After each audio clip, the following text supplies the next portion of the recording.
He was just trying to survive another shift. 28-year-old Daniel Okonkwo carried plates with trembling hands, praying today would be different. The upscale restaurant buzzed with wealth he'd never know. When the water glass slipped, shattering against designer shoes, the woman's words cut deeper than any knife. But the man in the corner booth saw everything. What he did next would shake the foundations of everyone's world, proving that true power lies not in cruelty, but in recognizing the worth others refuse to see. Act 1, Setup Scene 1, the waiters whirled. Daniel's alarm screamed at 4:30 a.m., the sound piercing through the thin walls of his one-room apartment in Ajigunle. He silenced it quickly, not wanting to wake his younger sister, Chioma, who slept on the worn mattress they shared. The morning air was thick with humidity, carrying the familiar scent of yesterday's fried fish from the neighboring flat. He moved quietly in the darkness, splashing cold water on his face from the bucket they'd filled the night before. No running water today. Again. His reflection in the cracked mirror showed a young man who looked older than his years, dark circles under gentle brown eyes, cheekbones too prominent from skipped meals, but a jawline set with determination that poverty hadn't broken. His server's uniform hung on a nail, white shirt, black pants, both pressed with an iron heated on their small kerosene stove. The shirt had a small stain near the collar he'd scrubbed for 20 minutes yesterday. It was barely visible now. It had to be invisible. Mr. Chen, the restaurant manager, had warned him about standards. "Brother, you're leaving already?" Chioma's sleepy voice came from the mattress. "Go back to sleep, NNE. Your exam is today, remember?" Daniel whispered, placing the last of their bread beside her school bag. "I left you transport money. Don't walk, take the bus." She was 17, brilliant, and his entire reason for existing. Their parents had died in a car accident 5 years ago, leaving nothing but debts and 2 orphan children. Daniel had dropped out of the university in his 3rd year, economics degree unfinished, to keep Chioma in school. The streets were already stirring as he walked to the bus stop. Lagos never truly slept. Vendors arranged their wares under flickering streetlights, night shift workers trudged home, and the city's heartbeat pulsed with the rhythm of survival. Daniel joined the queue at the bus stop, counting the coins in his pocket. Enough for transport, nothing more.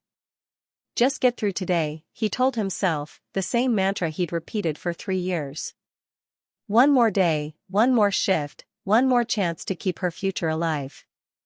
The bus ride to Victoria Island took 90 minutes, transforming from the chaos of the mainland to the polished elegance of Lagos's wealthy district. Daniel watched the world change through the grimy window. Tin roofs became mansions, potholes became smooth boulevards, survival became luxury. La Maison Blanche stood like a palace among restaurants, its French colonial architecture gleaming white against the morning sun.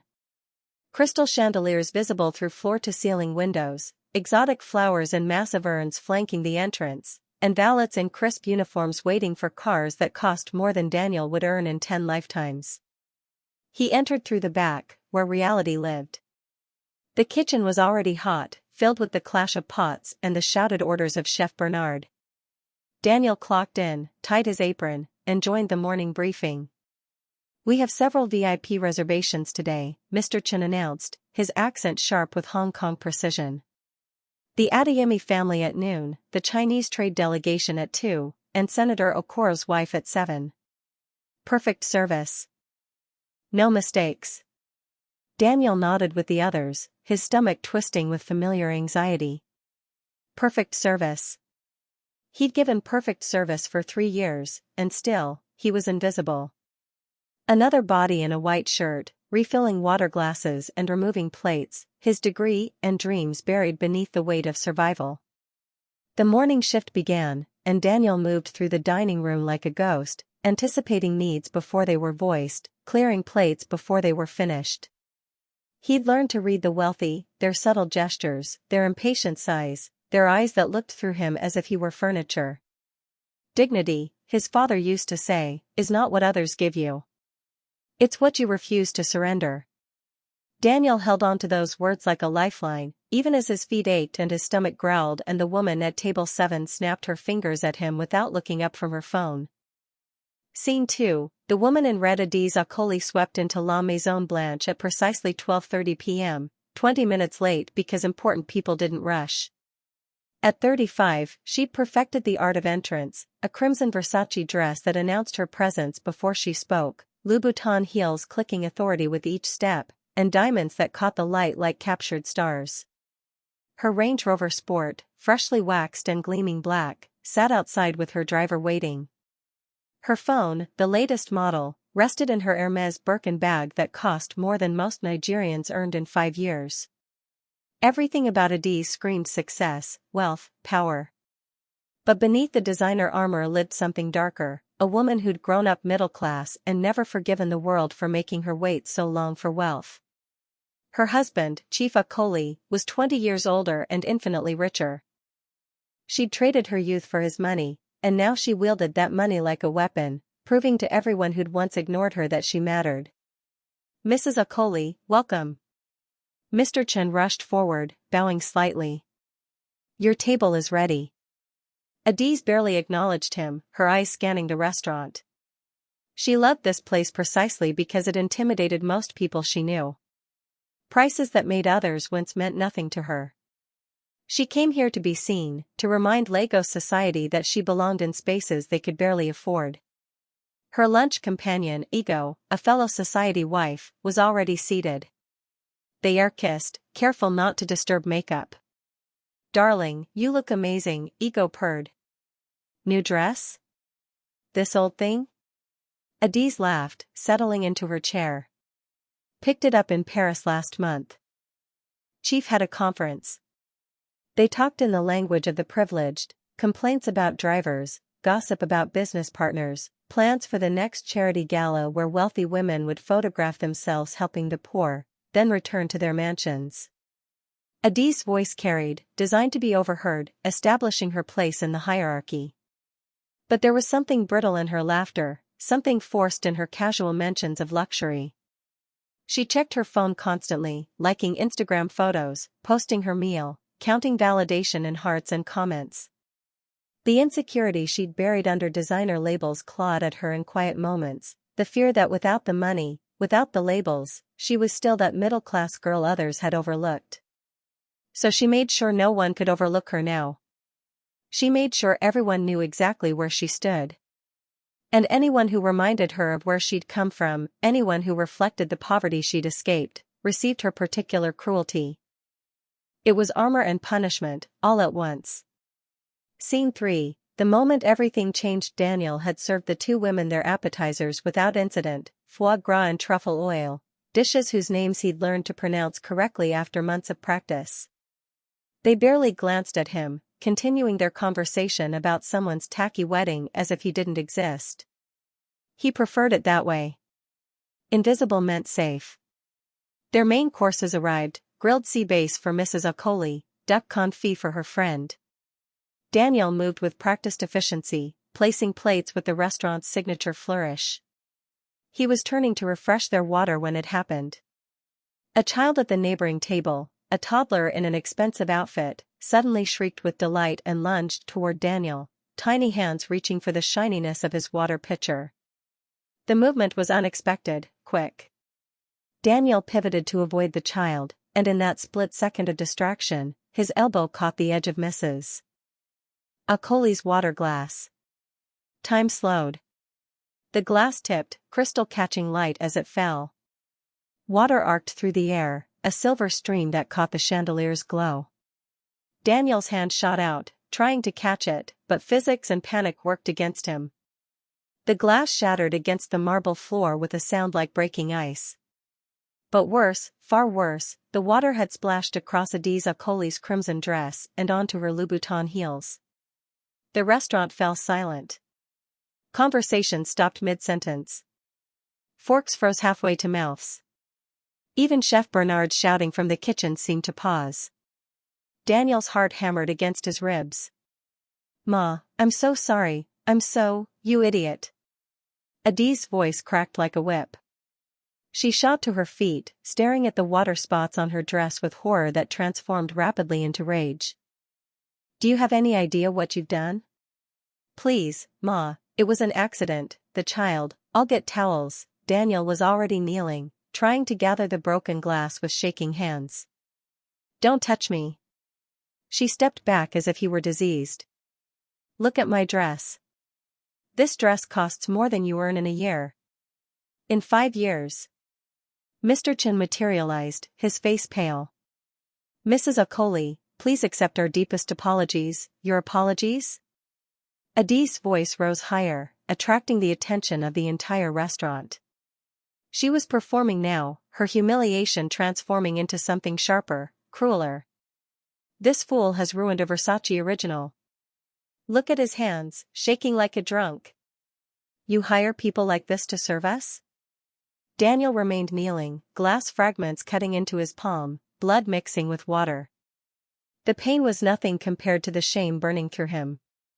Every eye in the restaurant was on him, the wealthy patrons, the other servers, the manager whose disappointment was palpable.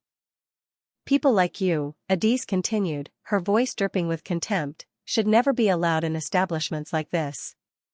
You belong in Buka, serving rice to laborers, not here among civilized people. Look at you, pathetic, clumsy, worthless. Each word landed like a physical blow. Daniel kept his eyes down, his training screaming at him to apologize, to grovel, to make it right. But another voice, his father's voice, whispered about dignity. I'm very sorry, Ma, he said quietly, his voice somehow steady despite the trembling in his hands. It was an accident. I will pay for the cleaning. Pay? Adiz laughed, a sound without humor. With what? Your pittance of a salary? You couldn't afford the hem of this dress. She turned to Mr. Chin. I want him fired. Now. I won't eat in any establishment that employs such incompetence. The other diners watched with varied expressions, some sympathetic, some entertained, most carefully neutral, unwilling to involve themselves in someone else's drama. Ego touched Adiz's arm, murmuring something about causing a scene, but Adiz shook her off. This moment was about more than a spilled drink. It was about power, about putting someone in their place, about reminding everyone, herself included, of the hierarchy. The poor should know they were poor. The desperate should stay desperate. And people like Daniel should be grateful for whatever crumbs fell from tables like hers. Please escort Mrs. Okoli to the private lounge, Mr. Chin said to another server. Send her dress for immediate cleaning, and comp her entire meal. Daniel, come with me. As Daniel stood, glass fragments falling from his bleeding hand, he caught one last glimpse of Adiz's face. Beneath the anger, beneath the indignation, he saw something else, satisfaction. She'd enjoyed it. The humiliation of another human being had given her pleasure. He followed Mr. Chin to the back, leaving bloody footprints on the pristine marble floor. Scene 4, the witness in the corner booth, partially hidden behind a marble column. Marcus Obi had witnessed everything. At 52, Marcus was a man who'd learned to become invisible in plain sight despite his wealth. No flashy jewelry, no designer labels screaming for attention, just a well-tailored but understated suit, a modest watch, and the kind of calm presence that came from having nothing left to prove. His net worth exceeded 2 billion naira. His company, Obi Technologies, employed over 3,000 people across West Africa. His name appeared on Forbes lists and philanthropy boards. But none of that mattered in this moment. What mattered was the young waiter's face, the dignity held on to despite humiliation, the apology offered despite obvious injustice, the way his hands had moved to protect the child first before worrying about consequences. Marcus had been that young man once. Not the same circumstances, but the same desperation, the same hunger, the same invisible struggle beneath a surface everyone else ignored. 30 years ago, Marcus had cleaned floors in a corporate office, studying at night by candlelight, dreaming of the computer systems that would eventually make his fortune. He remembered the businessman who'd kicked over his bucket deliberately, annoyed that the cleaning was happening during his meeting. He remembered staying silent, cleaning the mess, keeping his job because his mother's medication depended on his next paycheck. He remembered the shame, the anger, the powerlessness. And he remembered the elderly woman in the corner office who'd witnessed it, who'd quietly paid for his entire degree, who'd given him his first real chance. She'd told him one thing: when you have power, remember what it felt like to have none. Marcus pulled out his phone, his fingers moving across the screen with purpose.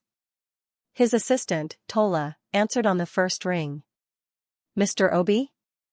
I need you to find out everything about the young waiter at La Maison Blanche who just got publicly humiliated." Discreetly. Full background, family, education, living situation, everything. "I want it by tonight." "Yes, sir." "May I ask, Antola?" "Look into a Mrs. Adiza Coley. Business dealings, lifestyle, the whole picture. I want to know who she really is." He ended the call and sat back, his meal forgotten. Through the archway, he could see the woman in red preening in the private lounge, her dress being attended to by 3 staff members. She was taking selfies, already crafting the story she'd tell about the nightmare service, the incompetent help. She had no idea that her casual cruelty had triggered something she couldn't control. Marcus had learned something critical in his rise from poverty to power: the world was full of talented, dignified, hard-working people drowning because nobody threw them a rope. He'd built his fortune, yes, but he'd also built a purpose: finding those people and giving them what he'd been given. A chance. The young waiter, Daniel, he'd heard the manager call him, had something rare. In the midst of humiliation, bleeding and shamed, he'd maintained a quiet dignity. He protected a child reflexively. He'd apologized without groveling. That was character. That was resilience. That was exactly what Marcus had spent his career looking for. But Daniel had no idea his life was about to change. No idea that the man in the corner booth had seen not a clumsy waiter, but a fellow survivor of a world that crushed people like them beneath designer heels. "Let's see who you really are, Daniel Okonkwo," Marcus thought, watching the young man emerge from the back with bandaged hands and downcast eyes. "And let's see if I can return the favor someone once gave me." ACT 2, Rising Action Scene 5, the weight of survival. Daniel didn't get fired, but almost wished he had. Mr. Chen had suspended him for 3 days without pay, a punishment that felt like a death sentence. 3 days without wages meant 3 days without food, 3 days closer to eviction, 3 days of Chioma worrying instead of focusing on her upcoming WAS exams. He walked home in the brutal afternoon sun, unable to afford bus fare, his bandaged hands throbbing with each step. The contrast between Victoria Island and Ajagunal had never felt sharper. He left a world of air-conditioned elegance and arrived in a world where open gutters steamed in the heat and generators roared louder than conversation. Chioma was waiting when he arrived, her school uniform still on, her face tight with worry. "Brother, what happened to your hands?" "Nothing, NNE. Small accident at work." He forced a smile. "How was your exam?" "Don't lie to me. You're home early and you're hurt." Her voice cracked. Did they fire you?" The tears in her eyes broke him. She was too young to carry this fear, but poverty made adults of children too quickly. "Suspended. 3 days. But I'll be back, and we'll be fine." He pulled her into a hug, feeling how thin she'd become. They were both wasting away, giving everything to survival and still falling short. "Did you eat today?" Her silence was answer enough. Daniel checked their provisions: half a bag of rice, a tin of tomatoes, no protein. He calculated in his head the mathematics of scarcity he'd mastered over 3 years. If they ate once a day, they could stretch it through his suspension. If Chioma ate twice and he skipped meals, even better. "I'll make jollof rice," he said. "Your favorite." "Brother, no arguments. You have another exam tomorrow. You need strength." That night, as Chioma studied by candlelight, they couldn't afford the generator fuel. Daniel sat in the darkness counting their money. Rent was due in 12 days. He had enough for 9. The gap between survival and homelessness was 3 days' wages. Faith, he reminded himself. Keep the faith. But faith was harder to hold on to when hunger made your hands shake and your sister's educational future balanced on a knife's edge. He thought about the woman in red, about her casual cruelty, about the ease with which she'd tried to destroy his livelihood. Did she know? Did wealthy people ever understand that their whims were other people's catastrophes? Probably not, he thought bitterly. We're not real to them. We're furniture that occasionally malfunctions. But even in his anger, he couldn't truly hate her. Hate required energy he needed for survival. So he let it go, like he let go of everything else he couldn't control, and focused on the only thing that mattered, getting through tomorrow. Scene 6, the first gift 2 days into his suspension, Daniel woke to find an envelope had been slipped under their door. His name was written on it in elegant handwriting, not the usual scrawl of bills or notices. Inside was 2,000 naira and a note on expensive cream paper. Your dignity in the face of humiliation moved me. Please accept this small token. You are worth more than you know. A friend. Daniel stared at the money, then at the note, then back at the money. His hands trembled. 2,000 naira. Enough for rent, for food, for Chioma's exam materials she'd been too proud to ask for. Who's it from? Chioma peered over his shoulder. I don't know. His voice was thick with emotion. Someone who saw. He'd worked at La Maison Blanche for 3 years, served hundreds of wealthy patrons, and not one had ever seen him as more than a servant. But someone had been watching during his worst moment, and instead of judgment, they'd offered kindness. The note's words echoed in his mind, you are worth more than you know. Did he believe that? Did anyone in his position have the luxury of believing that? But the evidence sat in his hands, proof that someone, somewhere, believed it. That someone had witnessed his struggle and considered it worth easing, even slightly. Daniel folded the note carefully and placed it in the small box where he kept his father's watch and his mother's wedding ring, the only inheritance they'd left besides debts. Important things. Sacred things. That evening, he bought chicken for the first time in 3 months. He made pepper soup the way his mother used to, filling their tiny room with the smell of hope. Chioma cried while eating, and Daniel pretended not to notice. Someone good exists in the world, she said softly. After everything, someone good exists. Yes, NNE. Someone good exists. He went to sleep that night feeling something he hadn't felt in years, not just hope, but something deeper. The possibility that dignity wasn't just what you refused to surrender, but what others could help you reclaim. The possibility that humanity still existed in a world that often felt designed to crush it. Somewhere in Lagos, someone had seen him. Really seen him. And for the first time in a long time, Daniel didn't feel invisible. Scene 7, the investigation. Tola's report sat on Marcus's desk at his Ikoyi home, detailed and heartbreaking. Daniel Okonkwo, 28. Former University of Lagos economics student, third-year dropout after parents' death. Guardian to younger sister, Chioma, 17, final year secondary school. Employed at La Maison Blanche for 3 years, perfect record until recent incident. Current residence, 1-room apartment in Ajagunal, monthly rent 35,000 naira. Outstanding debts, approximately 50,000 naira medical bills from parents' accident. Sister reportedly brilliant student, strong WASC candidate but no funds for university. The report continued with details that painted a picture Marcus knew too well, a young man who'd sacrificed everything for family, who worked himself to exhaustion for wages that barely covered survival, who'd had every reason to become bitter but somehow maintained decency. Marcus studied the photo Tola had included, Daniel outside the restaurant in his server's uniform, tired but dignified. There was intelligence in his eyes, and something else. Resilience. The kind that didn't announce itself, just quietly kept showing up, day after impossible day. Find out his exact financial situation, Marcus had told Tola. And I want to help anonymously. Set up a system, cash deliveries, paid bills, no trail back to me. Sir, wouldn't it be simpler to just offer him a job? Maybe. But first, I need to see how he handles a little breathing room.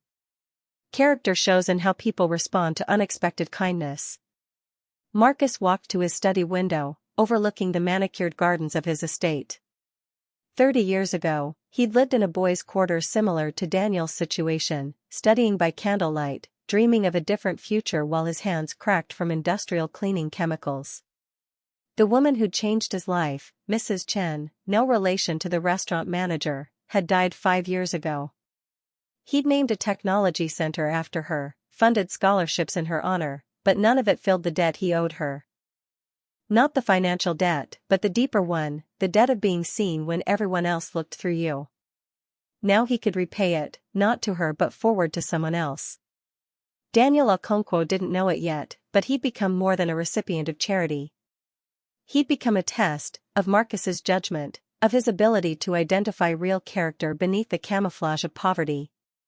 And if Daniel proved to be who Marcus hoped he was, this was just the beginning. Marcus also reviewed the report on Adiza Kohli.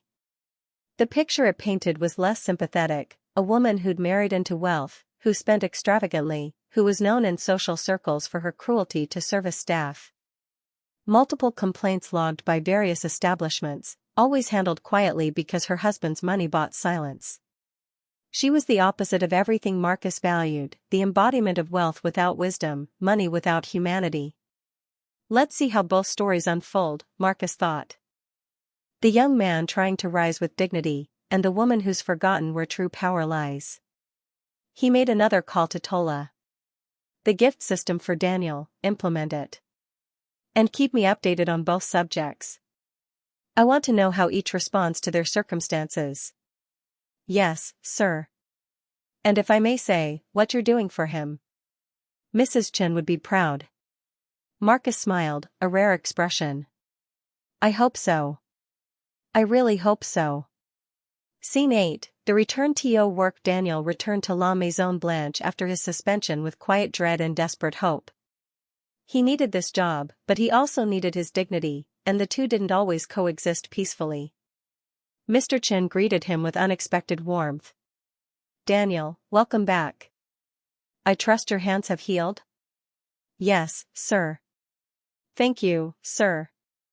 Good. I want you to know that Mrs. Okoli has been banned from the restaurant. Her behavior was unacceptable. Daniel's eyes widened. Sir? The management reviewed the security footage. The child's movement caused the accident, not your carelessness. And her verbal abuse violated our establishment's dignity policy. You were unfairly humiliated, and I apologize. The words should have brought relief, but instead, Daniel felt complicated emotions. Victory laced with bitterness, he'd been vindicated, but only after being broken first. Thank you, sir, was all he could manage. His co-workers greeted him differently now. Some with sympathy, some with respect for surviving what would have destroyed others. Ibrahim, the senior waiter who'd worked there for 15 years, pulled him aside. Your dignity during that situation, people noticed. Keep that spirit, young man. It was a small thing, acknowledgement from a colleague, but it mattered. Daniel had spent so long invisible that being seen, even briefly, felt revolutionary. The first day back was nerve-wracking. Every glass he held felt heavier, every step more precarious. But nothing spilled. No disasters occurred. And slowly, his confidence returned. Until the third day, when Adiza Kohli walked through the entrance. She'd apparently contested the ban, had her husband make calls, had powerful friends apply pressure. Money, as always, bought exception from rules meant to protect the powerless. Daniel was refilling water glasses when he saw her, and his hands froze. Their eyes met across the dining room, his with resignation, hers with triumphant malice. She came back to prove she could, he realized. To show that people like her always win.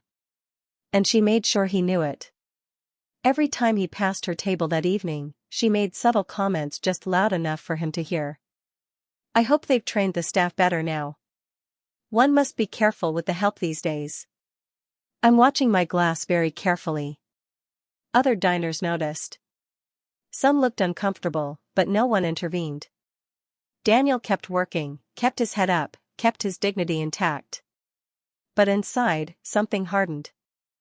The world, he understood with painful clarity, wasn't built to protect people like him. Justice existed for those who could afford it. Respect was a commodity the poor couldn't purchase. But he couldn't afford bitterness either. So he swallowed it down with everything else and kept moving. After his shift, he found another envelope in his locker. More money, and another note, "I see her cruelty and your grace. You're teaching me what true strength looks like. Help is coming.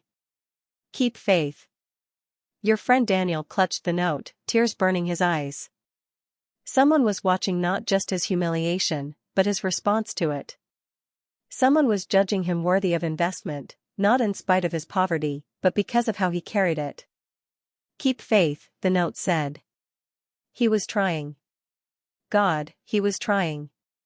Scene 9, escalating kindness. The gifts continued over the following weeks, each building on the last.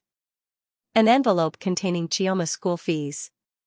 Grocery vouchers appearing mysteriously. Their landlord calling to say an anonymous benefactor had paid 3 months' rent in advance. Each gift came with a note, always encouraging, always acknowledging Daniel's struggle without pitying it. Your sister's education secured for this term. Focus on your future too. Your friend groceries so you don't have to choose between eating and other necessities. You deserve both. Your friend rent so you can sleep without fear for 3 months. Use this breathing room to dream again. Your friend Daniel pinned the notes on their wall, creating a gallery of kindness that transformed their cramped room into something almost hopeful. Chioma would stand before them, reading them aloud like prayers. Who do you think it is, brother? I don't know. Someone at the restaurant, maybe? Someone who saw what happened. What if it's a trick? What if they want something? Daniel had considered this. Kindness without strings felt foreign, suspicious even. But each gift asked nothing in return, demanded no gratitude or servitude. They simply appeared, like grace, like mercy, like hope made tangible. If it's a trick, we'll handle it, he told Chioma. But maybe, maybe it's just what it appears to be. Kindness. Pure and simple. She wanted to believe that. They both did. In a world that had taken so much, that had taught them to expect the worst, these gifts were radical acts, not just of generosity, but of faith in their humanity. Daniel started keeping a notebook, writing letters to his anonymous benefactor that he'd never send. Thanking them, yes, but also trying to articulate what the gifts meant beyond their monetary value. Today I bought Chioma new school shoes without counting every naira first. Such a small thing. But I cried in the market because I'd forgotten what it felt like to provide without panic. You've given me more than money. You've given me back a piece of my father's promise that I could take care of our family. I don't know how to repay this. With the breathing room, Daniel began to dream again. He dug out his old university textbooks, started reading economics theories late at night. Maybe he could finish his degree somehow, someday. Maybe he wouldn't be a waiter forever. Hope, he discovered, was both beautiful and terrifying. It required courage to believe things could change after years of evidence to the contrary. But someone believed in him enough to invest in that possibility. And their faith was becoming his faith, their hope seeding his own. Scene 10, recognition and jealousy. The transformation wasn't dramatic, but it was noticeable. Daniel stood taller. Smiled more readily. Engaged with coworkers with newfound confidence. The constant edge of panic that had defined him, the checking of his phone for emergency calls, the calculating of every expense, began to ease. And people noticed. Mr. Chen approached him one evening. Daniel, we have an opening for senior waiter. More responsibilities, better wages. I'd like to offer it to you. Daniel's heart soared. Sir, thank you. Yes. Thank you. You've earned it. 3 years of perfect service, and the way you handled that difficult situation showed character. Character matters here. The promotion came with a 20% wage increase and better shifts. It wasn't wealth, but it was progress. It was visible proof that his anonymous friend's investment was paying off, that he was worthy of the chance they'd given him. His co-workers celebrated with him, most of them. But jealousy wore predictable faces. And one of those faces belonged to Adiza Kohli, who happened to be dining that evening when Mr. Chen made the announcement. She watched from her table as the staff congratulated Daniel, as he smiled with unguarded joy, as his transformation from broken to hopeful played out before her eyes. It infuriated her. The waiter she'd humiliated was thriving. The poor boy she'd tried to crush was rising. In her worldview, people like Daniel were supposed to stay crushed, to accept their place, to remain cautionary tales about knowing one's station. His success felt like a personal insult. "Is that the same waiter?" she asked her companion loudly. "The clumsy one who ruined my dress?" "I believe so, Ma," her friend replied carefully. "How interesting. Promoted after such incompetence. Standards really are falling everywhere." Daniel heard her. The entire restaurant heard her. But this time, something was different.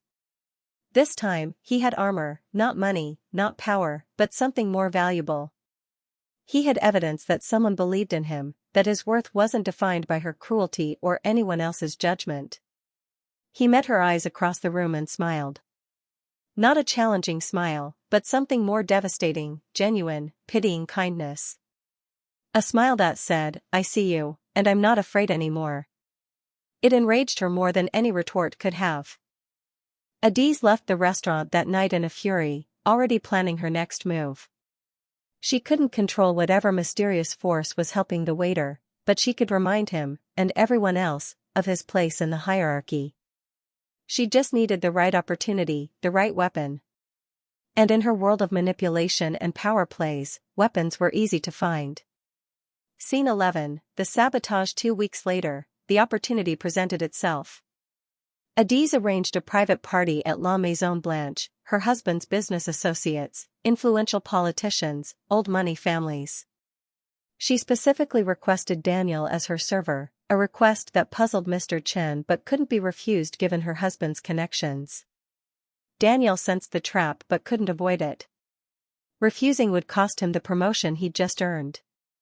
So he prepared himself, praying for grace to survive whatever she planned. The evening began smoothly.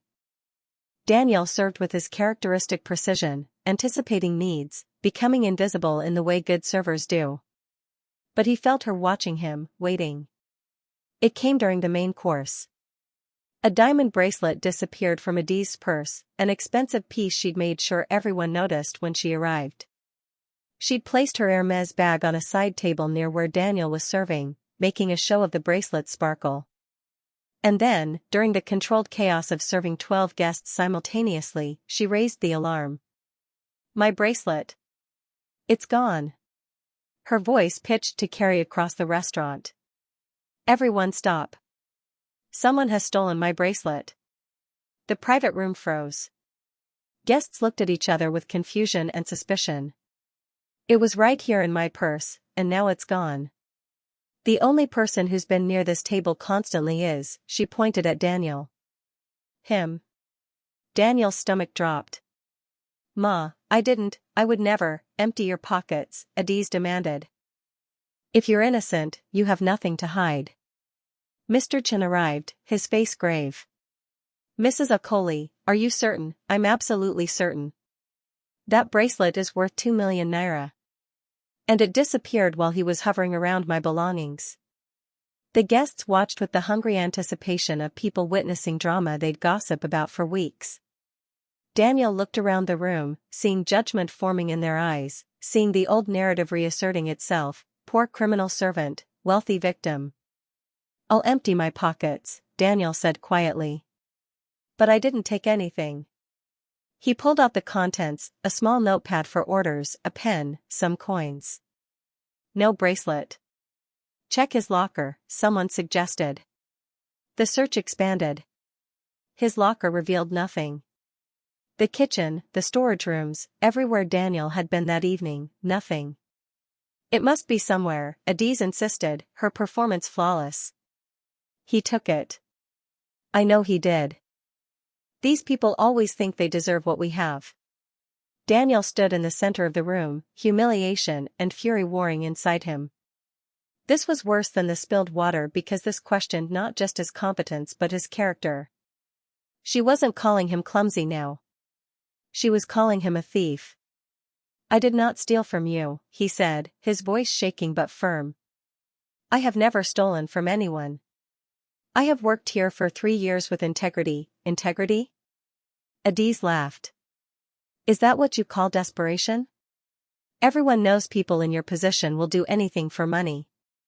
That's enough. A voice cut through the room like a blade. Everyone turned to see Marcus Obi step forward from the shadows of the private room. He'd been invited by one of Chief Okoli's business partners, had been sitting quietly in the corner, and had witnessed everything.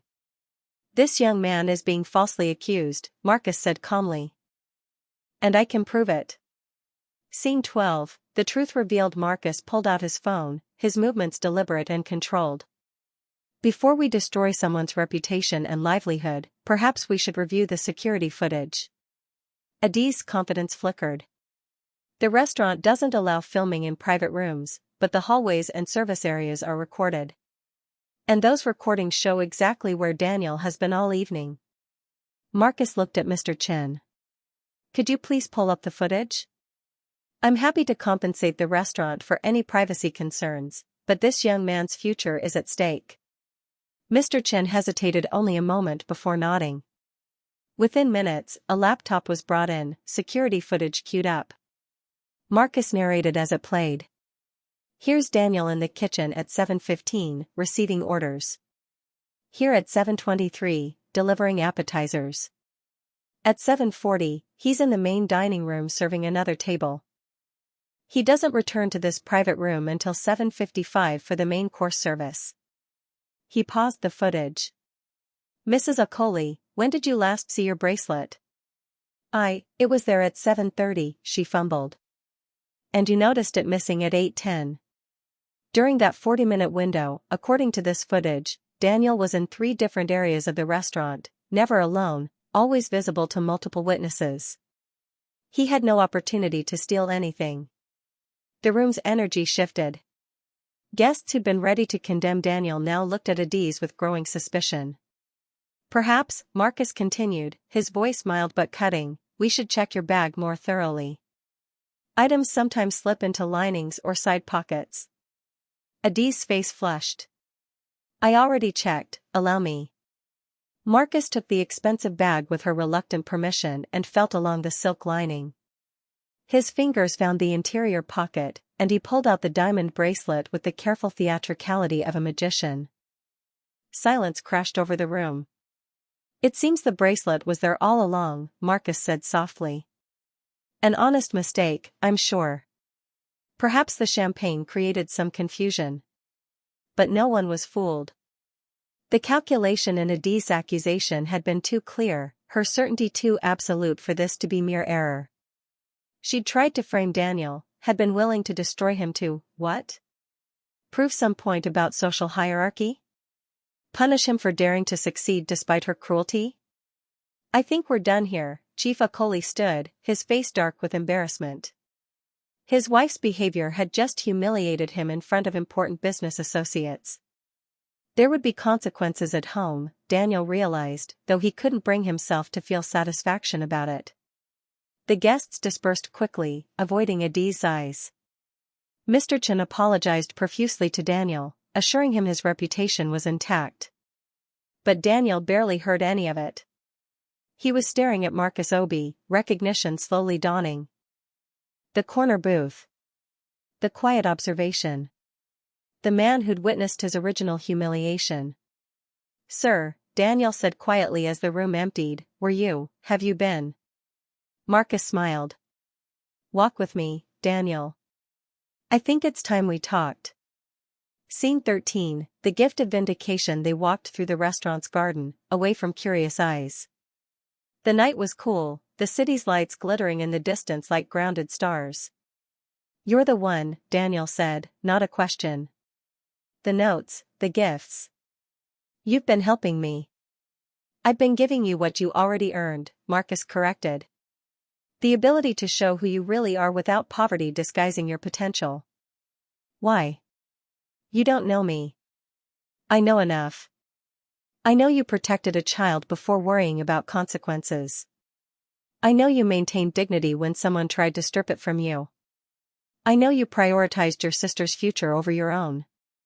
Marcus paused. I know what it's like to be invisible until someone decides to see you. They reached a bench, and Marcus gestured for Daniel to sit.